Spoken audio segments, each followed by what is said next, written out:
4-এর ঘ নাম্বার ম্যাথটি দেখবো। এটি তোমাদের বইয়ের 69 পেজ, তৃতীয় অধ্যায়, xy প্লাস জেড মাইনাস 3 এটা ঘন করতে হবে। আমরা জানি একটা রাশিতে যখন 3টা পদ থাকে তখন 2টা পদ করে তারপর ঘন করতে হয়।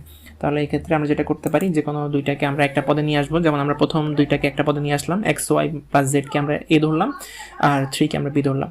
এবার আমরা করতে পারি। তার মানে xy প্লাস জেডকে আমরা ফার্স্ট ব্র্যাকেটে নিয়ে আসলাম, মাইনাস আছে মাইনাস দিলাম, 3 রাখলাম আর উপরে কিউব করলাম। ফার্স্ট ব্র্যাকেট যেহেতু আমরা ভিতরে ইউজ করে ফেলছি তাই বাইরে আমরা সেকেন্ড ব্র্যাকেট নিলাম। তাহলে আমরা এ মাইনাস বি হোল কিউব সূত্র এখন করবো, তাই না? মাইনাস, এখানে মাইনাস আছে, তার মানে A minus B whole cube সূত্র আমরা জানি A plus A cube minus 3a square B plus 3ab square minus B cube. তাহলে সেই সূত্র অনুসারে আমরা এটা করতে পারি যে এর জায়গায় কত xy প্লাস জেড আছে, তাহলে xy plus Z cube minus 3a square B, তাহলে 3 জায়গায় 3 লিখলাম।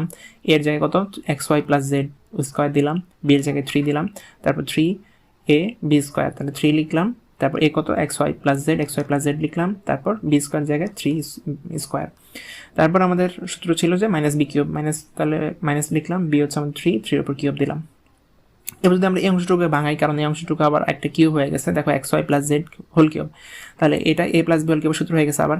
তাহলে এক্ষেত্রে আমাদের প্রথম পদ হচ্ছে xy এবং দ্বিতীয় পদ হচ্ছে জেড। তাহলে সেই সূত্র অনুসারে আমরা জানি যে a plus B whole cube সূত্র হচ্ছে a cube plus thrice a square B plus thrice ab square plus Z cube. তাহলে xy whole cube plus 3xy square তারপর ইন্টু জেড, তারপর 3xy ইন্টু জেড স্কোয়ার, তারপর আমি সূত্র অনুসারে করতেছি পুরোটা। তারপর হচ্ছে জেড কিউব, এখানে xy হচ্ছে আমার এ আর জেড হচ্ছে আমাদের বি, সেই সূত্র অনুসারে বসিয়ে দেখো, ঠিক আছে এতটুকু।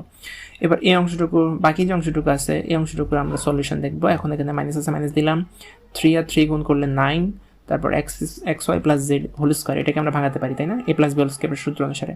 তাহলে এ কত আমাদের xy, তাহলে xy square whole square plus 2xy দিলাম আর সাথে জেড গুণ হবে তাকে না, কারণ আমরা জানি 2ab plus B square, B কত আমাদের জেড স্কোয়ার দিলাম।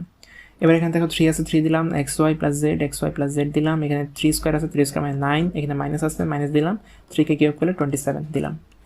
এবার xy হোল কিউব, তার মানে পুরোটার উপর কিউব, তার মানে x কিউব y কিউব, তারপর 3 লিখলাম, xy পুরোটার উপর স্কোয়ার, তাহলে x স্কোয়ার y স্কোয়ার, এখানে জেড আছে জেড লিখলাম, তারপর এখানে xy Z square 3xy Z square দিলাম, যা আছে তাই লিখলাম, তারপর এখানে জেড কিউব আছে জেড কিউব দিলাম প্লাসের, তারপর এখানে মাইনাস আছে মাইনাস দিলাম।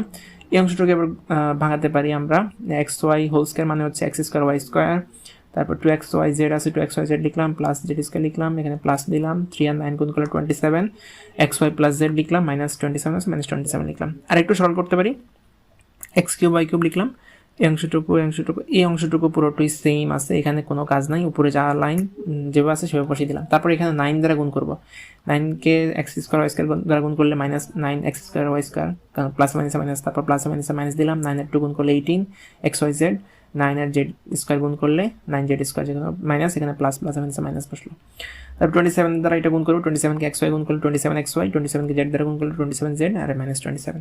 এই ছিল অ্যান্সার। আশা করছি বুঝতে পেরেছো। যদি বুঝতে না পারো তাহলে ভিডিও কমেন্ট সেকশনে লিখতে পারো। আর যারা চ্যানেলটি এখন সাবস্ক্রাইব করেনি চ্যানেলটি সাবস্ক্রাইব করে দাও, বেশি বেশি বন্ধুদের মাঝে ভিডিওটি শেয়ার করে দাও, তোমার বন্ধুরা দেখে উপকৃত হতে পারে। কে কোন জেলা কে কোন স্কুল থেকে